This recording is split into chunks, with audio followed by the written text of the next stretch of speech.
Hindi na ito pwede. Pwede pa yung dalawa. Dami pa nito sa rep. Kasi ito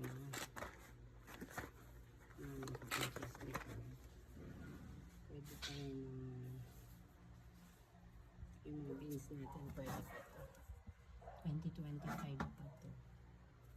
So yung mga stocks natin na mga ganyan. Check natin. I-check ako ng mga expiration date. So ito yung mga pwede pa. Yung mga spam natin. 2025 pa lahat yung expiration dates. So lahat nito 2026 pa. Yung mga Nutella malapit na ma-expire. Pwede pa. 2026 pa rin iba. Yung mga coffee 2025, 2026 na matagal pa.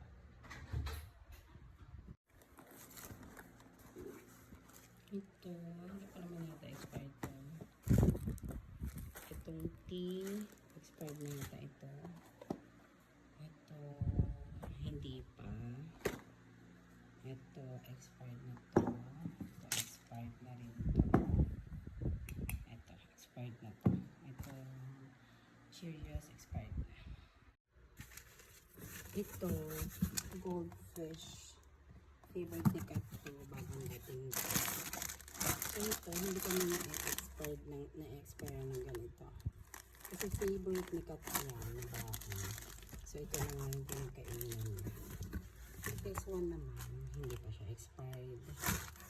Yung mga chocolates natin, hindi pa naman ito expired. So, lahat na hindi pa expired, lalagay ko doon. Yung mga expired, itatapon na natin. So, ganito gagawin ko para gagawin ko stocks ko lang siya ng stocks ko lang siya ng ganyan. Yan. Para kukuha si Kat ng isa niya na pambaan. Favorite na favorite na ng Goldfish. This one is real cheese. Tsaka bake siya. Hindi siya fry. Hindi siya fried. Kaya kailangan hindi na araw-arawin itong mga ganito. Kasi hindi ko siya pinag-araw-araw na favorite niya. Nililimit ko rin yung pag-consume niya ng mga food na nakapackage. So, 24 pieces ang laman ng isang box na to. So, nakain niya na yung dalawa. Ito, pinapadala ng tita ko. Kasi gusto ni Kat, mula nung bata pa siya yung mga Goldfish products na to. Favorite niya yan. This one is almost full. Kaya, sayang. Na-expired siya. Chocolate drink yan. So, lagay ko sa boxes yung mga para i-dispose natin properly. Yung ginagawa namin fertilizer, yung mga yan.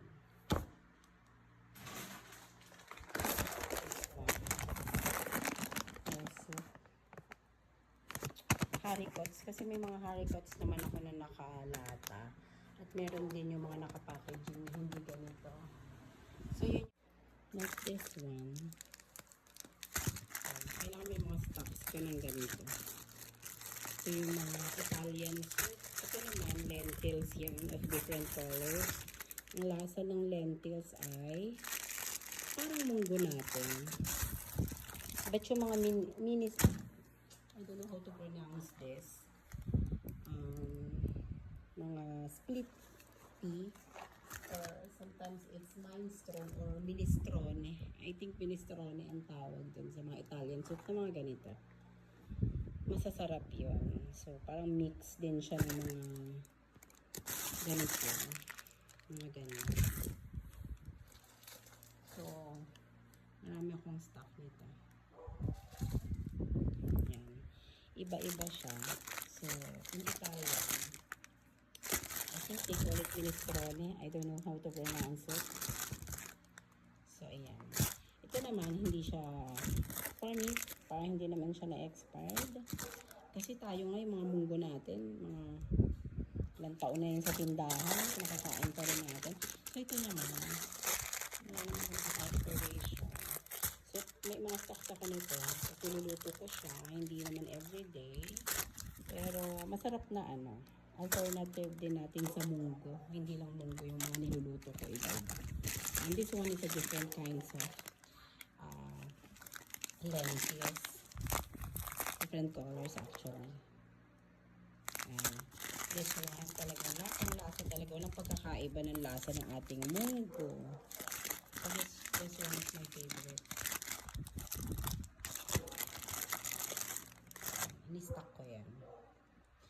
But ito, kailangan natin i-dispose kasi alam niya, haricots din naman siya. So, I have lots of haricots sa stocks ko. At ito din, meron ako mga ganito. Mga sa atin ang tawag is chickpea. Chickpeas, yan. Or garbanzos. Garbanzos. Yan. Ito yung mga hindi ako nawawala ng mga ganito. Kaso lang this one, nag-expire na siya. Kasi matamis din.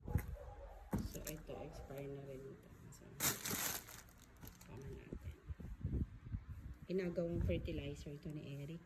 Pinabaon niya sa mga lands namin. Pero ngayon, wala kasi kaming tanim dahil ang pangit ng klima. So, papataba muna niya sa lupa. Ito, hindi ko na-monitor. Favorite ni Katrina to. Pero dahil hindi naman niya everyday na nilalagay ko to sa hindi ko na-monitor yung expiration.